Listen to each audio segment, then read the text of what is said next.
बाकायदा पंजाब कॉलेज के तालिब इल्मों का शदीद मदद से मुजाहरा जारी है, सरगोदा रोड बंद कर दिया गया। और आप ये देख सकते हैं कि तलबा की काफ़ी ज़्यादा तादाद जो है इस वक्त मौजूद है सरगोदा रोड पे। सरगोदा रोड पंजाब कॉलेज बंद है और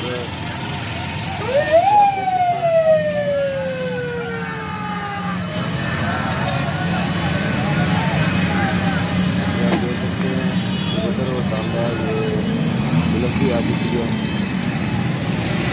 यहाँ।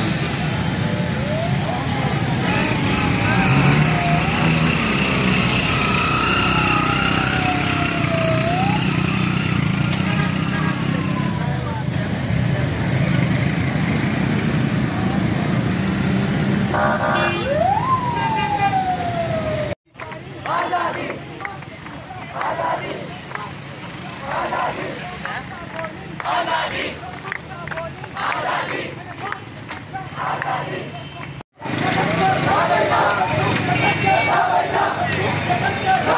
We want justice. We want justice. We want justice. We want justice. We want justice. We want justice.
We want justice.